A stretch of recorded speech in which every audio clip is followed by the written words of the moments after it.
ಕುಮಾರಸ್ವಾಮಿನೇ rate card ಇಟ್ಕೊಂಡು ಅಧಿಕಾರ ನಡೆಸ್ತಾರೆ. ಅದರಲ್ಲೇನಿದೆ? ಕುಮಾರಸ್ವಾಮಿ ಅವರ ಅಧಿಕಾರಾವಧಿನಲ್ಲಿ ರೇಟ್ ಕಾರ್ಡ್ ಎಲ್ಲದಕ್ಕೂ ಅವರೇ ಫಿಕ್ಸ್ ಮಾಡಿ ಮಾಡಿಕೊಂಡಿದ್ದು. ಬೇರೆಯವ್ರ ಮೇಲೆ ಆರೋಪ ಮಾಡ್ತಾ ಇದ್ದಾರೆ.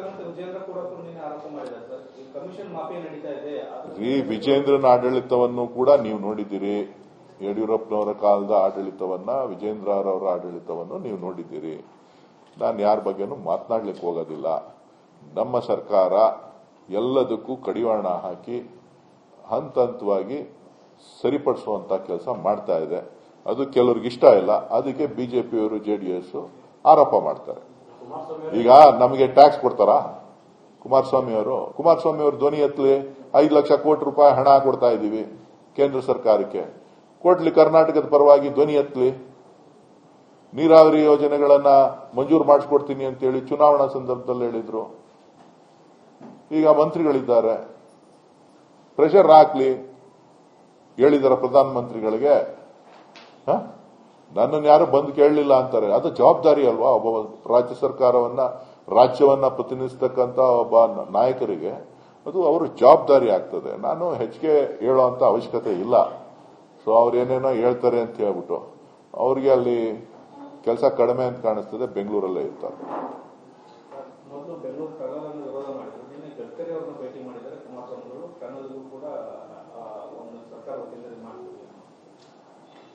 ನೋಡಪ್ಪ, ಅವರ ಹೇಳಿಕೆಗಳೇನಿದೆ ಅದು ಒಂದೊಂದು ಸಾರಿ ಒಂದೊಂದು ರೀತಿ ಇರ್ತದೆ. ಬೆಂಗಳೂರಿನ ಕೆಂಪೇಗೌಡರು ನಿರ್ಮಾಣ ಮಾಡಿದ್ರು. 27ನೇ ತಾರೀಕು ನಾವು ಜಯಂತಿಯನ್ನ ಆಚರಣೆಯನ್ನ ಮಾಡ್ತಾ ಇದ್ದೇವೆ. ಬೆಂಗಳೂರು ಬಹಳಷ್ಟು ಕಣ್ಣಿಗೆ ಕಾಣದಷ್ಟು ದೂರ ಬೆಳೆದುಬಿಟ್ಟಿದೆ. ವಿಶ್ವದ ಭೂಪಟದಲ್ಲಿ ಸಮಸ್ಯೆಗಳನ್ನ ಸಾಕಷ್ಟು ಜನ ಬೇರೆ ಬೇರೆ ರೀತಿಯಲ್ಲಿ ತನ್ನದೇ ಆದ ರೀತಿಯಲ್ಲಿ ವ್ಯಾಖ್ಯಾನ ಮಾಡ್ತಾ ಇದ್ದಾರೆ. ಸೊ ಈಗ ಬೆಂಗಳೂರಿಗೆ ಟ್ರಾಫಿಕ್ ಸಮಸ್ಯೆ ಇದೆ, ಕುಡಿಯೋ ನೀರಿನ ಸಮಸ್ಯೆ ಇದೆ, ಕಸದ ಸಮಸ್ಯೆ ಇದೆ. ಇದೆಲ್ಲವನ್ನು ಕೂಡ ಶಾರ್ಟ್ ಟರ್ಮ್ ಅಲ್ಲಿ ಮಾಡ್ಲಿಕ್ಕೆ ಸಾಧ್ಯ ಇಲ್ಲ. ಒಂದು ಲಾಂಗ್ ಟರ್ಮ್ ಪ್ಲಾನ್ ಅನ್ನ ಸರ್ಕಾರ, ಮಾನ್ಯ ಮುಖ್ಯಮಂತ್ರಿಗಳು ಮತ್ತು ಉಪಮುಖ್ಯಮಂತ್ರಿಗಳು ಸೇರಿ ಸುಮಾರು 1 ಲಕ್ಷ ಕೋಟಿ ರೂಪಾಯಿ ಯೋಜನೆಯನ್ನ, ಸುಮಾರು ಮೆಟ್ರೋ ವಿಸ್ತರಣೆ ಮಾಡ್ತಾ ಇದ್ದಾರೆ. ಒಂದ್ ಕಡೆ ಸಬರ್ಬನ್ ರೈಲ್ಗೆ ಹಣವನ್ನ ನೀಡ್ತಾ ಇದ್ದಾರೆ.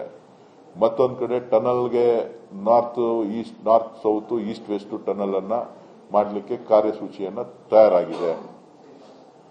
ಫ್ಲೈಓವರ್ಸ್ ಗಳನ್ನ ಮಾಡ್ತಾ ಇದ್ದಾರೆ.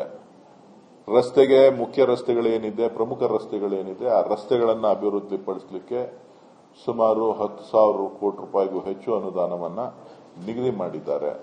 ಸೊ ಹೀಗೆ ಸಾಕಷ್ಟು ಕೆಲಸ ಕಾರ್ಯಗಳು ಆಗ್ತಾ ಇದೆ. ಆ ಕೆಲಸ ಕಾರ್ಯಗಳು ಆಗಬೇಕು ಅಂತ ಅಂದ್ರೆ ಯಾವುದೇ ಒಂದು ಕೆಲಸ ಆಗಬೇಕು ಅಂದ್ರೂ ಕೂಡ ಒಂದು ಹಣಕಾಸಿನ ವ್ಯವಸ್ಥೆನ ನೋಡಬೇಕಾಗ್ತದೆ. ಎರಡನೇದು ವಿನ್ಯಾಸವನ್ನ ನೋಡಬೇಕಾಗ್ತದೆ, ಎಸ್ಟಿಮೇಟ್ಸ್ ಮಾಡಬೇಕಾಗ್ತದೆ, ಅಪ್ರೂವಲ್ ತಗೋಬೇಕಾಗ್ತದೆ. ಇದೆಲ್ಲವೂ ಕೂಡ ಒಂದು ಹಂತಕ್ಕೆ ಬಂದಿದೆ.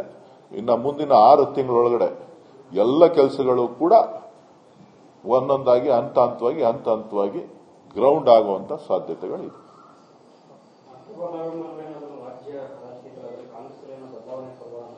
ಏನಿಲ್ಲ, ಸದ್ಯಕ್ಕೆ ಕಾಂಗ್ರೆಸ್ ಸರ್ಕಾರ ಇದೆ. ಮುಖ್ಯಮಂತ್ರಿ ಸಿದ್ದರಾಮಯ್ಯನವರು ಮುಖ್ಯಮಂತ್ರಿ ಆಗಿದ್ದಾರೆ.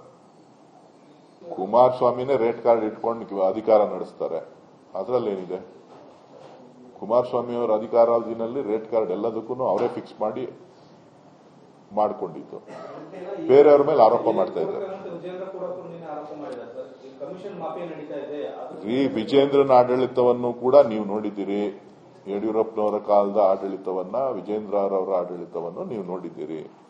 ನಾನು ಯಾರ ಬಗ್ಗೆನೂ ಮಾತನಾಡ್ಲಿಕ್ಕೆ ಹೋಗೋದಿಲ್ಲ. ನಮ್ಮ ಸರ್ಕಾರ ಎಲ್ಲದಕ್ಕೂ ಕಡಿವಾಣ ಹಾಕಿ ಹಂತ ಹಂತವಾಗಿ ಸರಿಪಡಿಸುವಂತ ಕೆಲಸ ಮಾಡ್ತಾ ಇದೆ. ಅದು ಕೆಲವ್ರಿಗೆ ಇಷ್ಟ ಇಲ್ಲ. ಅದಕ್ಕೆ ಬಿಜೆಪಿಯವರು, ಜೆಡಿಎಸ್ ಆರೋಪ ಮಾಡ್ತಾರೆ. ಈಗ ನಮಗೆ ಟ್ಯಾಕ್ಸ್ ಕೊಡ್ತಾರಾ ಕುಮಾರಸ್ವಾಮಿ ಅವರು ಧ್ವನಿ ಎತ್ತಲಿ 5 ಲಕ್ಷ ಕೋಟಿ ರೂಪಾಯಿ ಹಣ ಕೊಡ್ತಾ ಇದ್ದೀವಿ ಕೇಂದ್ರ ಸರ್ಕಾರಕ್ಕೆ. ಕೊಡ್ಲಿ, ಕರ್ನಾಟಕದ ಪರವಾಗಿ ಧ್ವನಿ ಎತ್ತಲಿ. ನೀರಾವರಿ ಯೋಜನೆಗಳನ್ನ ಮಂಜೂರು ಮಾಡಿಸ್ಕೊಡ್ತೀನಿ ಅಂತೇಳಿ ಚುನಾವಣಾ ಸಂದರ್ಭದಲ್ಲಿ ಹೇಳಿದ್ರು. ಈಗ ಮಂತ್ರಿಗಳಿದ್ದಾರೆ, ಪ್ರೆಷರ್ ಹಾಕ್ಲಿ. ಹೇಳಿದಾರ ಪ್ರಧಾನಮಂತ್ರಿಗಳಿಗೆ?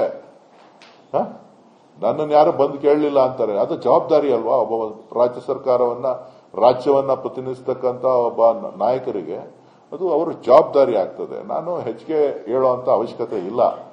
ಸೊ ಅವ್ರೇನೇನೋ ಹೇಳ್ತಾರೆ ಅಂತ ಹೇಳ್ಬಿಟ್ಟು ಅವ್ರಿಗೆ ಅಲ್ಲಿ ಕೆಲಸ ಕಡಿಮೆ ಅಂತ ಕಾಣಿಸ್ತದೆ, ಬೆಂಗಳೂರಲ್ಲೇ ಇರ್ತಾರೆ.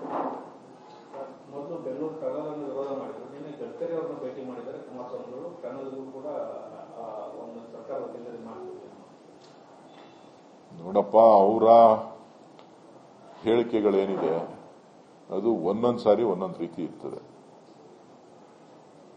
ಬೆಂಗಳೂರಿನ ಕೆಂಪೇಗೌಡರು ನಿರ್ಮಾಣ ಮಾಡಿದ್ರು. 27ನೇ ತಾರೀಕು ನಾವು ಜಯಂತಿಯನ್ನ ಆಚರಣೆಯನ್ನ ಮಾಡ್ತಾ ಇದ್ದೇವೆ. ಬೆಂಗಳೂರು ಬಹಳಷ್ಟು ಕಣ್ಣಿಗೆ ಕಾಣದಷ್ಟು ದೂರ ಬೆಳೆದುಬಿಟ್ಟಿದೆ. ವಿಶ್ವದ ಭೂಪಟದಲ್ಲಿ ಸಮಸ್ಯೆಗಳನ್ನ ಸಾಕಷ್ಟು ಜನ ಬೇರೆ ಬೇರೆ ರೀತಿಯಲ್ಲಿ ತನ್ನದೇ ಆದ ರೀತಿಯಲ್ಲಿ ವ್ಯಾಖ್ಯಾನ ಮಾಡ್ತಾ ಇದ್ದಾರೆ. ಸೊ ಈಗ ಬೆಂಗಳೂರಿಗೆ ಟ್ರಾಫಿಕ್ ಸಮಸ್ಯೆ ಇದೆ, ಕುಡಿಯೋ ನೀರಿನ ಸಮಸ್ಯೆ ಇದೆ, ಕಸದ ಸಮಸ್ಯೆ ಇದೆ. ಇದೆಲ್ಲವನ್ನು ಕೂಡ ಶಾರ್ಟ್ ಟರ್ಮ್ ಅಲ್ಲಿ ಮಾಡ್ಲಿಕ್ಕೆ ಸಾಧ್ಯ ಇಲ್ಲ. ಒಂದು ಲಾಂಗ್ ಟರ್ಮ್ ಪ್ಲಾನ್ ಅನ್ನ ಸರ್ಕಾರ, ಮಾನ್ಯ ಮುಖ್ಯಮಂತ್ರಿಗಳು ಮತ್ತು ಉಪಮುಖ್ಯಮಂತ್ರಿಗಳು ಸೇರಿ ಸುಮಾರು 1 ಲಕ್ಷ ಕೋಟಿ ರೂಪಾಯಿ ಯೋಜನೆಯನ್ನ ಸುಮಾರು ಮೆಟ್ರೋ ವಿಸ್ತರಣೆ ಮಾಡ್ತಾ ಇದ್ದಾರೆ. ಒಂದ್ ಕಡೆ ಸಬರ್ಬನ್ ರೈಲ್ಗೆ ಹಣವನ್ನ ನೀಡ್ತಾ ಇದ್ದಾರೆ, ಮತ್ತೊಂದು ಕಡೆ ಟನಲ್ಗೆ north south east west tunnel ಅನ್ನ ಮಾಡಲಿಕ್ಕೆ ಕಾರ್ಯಸೂಚಿಯನ್ನ ತಯಾರಾಗಿದೆ. ಫ್ಲೈಓವರ್ಸ್ ಗಳನ್ನ ಮಾಡ್ತಾ ಇದ್ದಾರೆ. ರಸ್ತೆಗೆ ಮುಖ್ಯ ರಸ್ತೆಗಳೇನಿದೆ, ಪ್ರಮುಖ ರಸ್ತೆಗಳೇನಿದೆ, ಆ ರಸ್ತೆಗಳನ್ನ ಅಭಿವೃದ್ಧಿಪಡಿಸಲಿಕ್ಕೆ ಸುಮಾರು 10,000 ಕೋಟಿ ರೂಪಾಯಿಗೂ ಹೆಚ್ಚು ಅನುದಾನವನ್ನ ನಿಗದಿ ಮಾಡಿದ್ದಾರೆ. ಸೊ ಹೀಗೆ ಸಾಕಷ್ಟು ಕೆಲಸ ಕಾರ್ಯಗಳು ಆಗ್ತಾ ಇದೆ. ಆ ಕೆಲಸ ಕಾರ್ಯಗಳು ಆಗಬೇಕು ಅಂತ ಅಂದ್ರೆ ಯಾವುದೇ ಒಂದು ಕೆಲಸ ಆಗಬೇಕು ಅಂದ್ರೂ ಕೂಡ ಒಂದು ಹಣಕಾಸಿನ ವ್ಯವಸ್ಥೆನ ನೋಡಬೇಕಾಗ್ತದೆ, ಎರಡನೇದು ವಿನ್ಯಾಸವನ್ನ ನೋಡಬೇಕಾಗ್ತದೆ, ಎಸ್ಟಿಮೇಟ್ಸ್ ಮಾಡಬೇಕಾಗ್ತದೆ, ಅಪ್ರೂವಲ್ ತಗೋಬೇಕಾಗ್ತದೆ. ಇದೆಲ್ಲವೂ ಕೂಡ ಒಂದು ಹಂತಕ್ಕೆ ಬಂದಿದೆ. ಇನ್ನು ಮುಂದಿನ 6 ತಿಂಗಳೊಳಗಡೆ ಎಲ್ಲ ಕೆಲಸಗಳು ಕೂಡ ಒಂದೊಂದಾಗಿ ಹಂತ ಹಂತವಾಗಿ ಗ್ರೌಂಡ್ ಆಗುವಂತ ಸಾಧ್ಯತೆಗಳಿದೆ.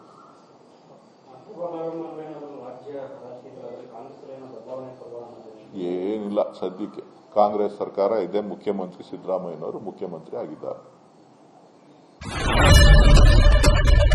ಏನ್ ಪ್ರಾಬ್ಲಮ್ ಇಲ್ಲ ಏರಿಯಾದಲ್ಲಿ? ಏನ್ ಪ್ರಾಬ್ಲಮ್? ಏನ್ ನಿಮ್ ಪ್ರಾಬ್ಲಮ್? ಇದೆಲ್ಲ ಪ್ರಾಬ್ಲಮ್ ಆಯ್ತಿಲ್ಲ ಹೇಳಿ. ಏನ್ರಿ ನಿಮ್ ಪ್ರಾಬ್ಲಮ್? ಏನ್ ನಿಮ್ ಪ್ರಾಬ್ಲಮ್ ಅಂತ ಹೇಳಿ. ಯಾರಪ್ಪ ನಗರಕ್ಕೆ? ಗಾಂಧಿನಗರ, ದಾಸರಹಳ್ಳಿ, ರಾಜರಾಜೇಶ್ವರಿ ನಗರ, ಚಾಮರಾಜಪೇಟೆ, ಹುಬ್ಬಳ್ಳಿ, ಚನ್ನಮರುತ್ತದ, ಮೈಸೂರಿಗೆ ಬಂದಿರೋದು. ಬ್ಯಾಡಗಿ ತಾಲೂಕಿಗೆ ನಾವು ಬಂದಿವ್ರಿ. ಸರ್ ಹೇಳಿ ಸರ್, ಏನ್ ಪ್ರಾಬ್ಲಮ್? ನಿಮ್ ಎಮ್ಎಲ್ಎ ಹೆಂಗೆ? ಏನೆಲ್ಲ ಸಮಸ್ಯೆಗಳು? ಏನ್ ಕಥೆ ಇಲ್ಲಿ ಬಂತ? ಯಾವಪ್ಪ ಯಾವತ್ತೂ ಬಂದಿಲ್ಲ. 2 months ಇಂದ ನೀರಿಲ್ಲ. ಟ್ಯಾಂಕರ್ ಬರ್ಬೇಕಾದ್ರೆ ರೋಡ್ ಸರಿ ಇಲ್ಲ ಅಂತ ಯಾರತ್ರ ಹೋಗಿ ಇರೋದಕ್ಕೆ ನಮ್ಗೆ ಯಾರು ಇಲ್ಲ. ಇಲ್ಲಿ ಕಿತ್ತೋದ್ರೆ ಏನ್ ಹಾಳಾಗೋದ್ರು ಇದು ಯಾರು ನೋಡರೇ ಗತಿ ಇಲ್ಲ. ನಾವಿದ್ದೀವಿ ಅಂತಾರೆ. ಇವಾಗ ಯಾರ ಎಮ್ಎಲ್ಎ ಮಗ ಒಂದ್ ದಿವಸನೂ ಬಂದಿಲ್ಲ. ಫುಲ್ ಸ್ಟ್ಯಾಂಡರ್ಡ್ ಲಕ್ಸುರಿಯಸ್ ಬೆಡ್ರೂಮ್ ಐತ್ರಿ ಅದು. Taj West End tradition blue. Meeting ನಿಮ್ದು ಮೀಟಿಂಗ್ ಇಲ್ ಮಾಡ್ರಿ. ಇಷ್ಟು ವರ್ಷ ಆಯ್ತು, ಇದಕ್ಕೆಲ್ಲ ಯಾರು ಸರ್ ಜವಾಬ್ದಾರಿ?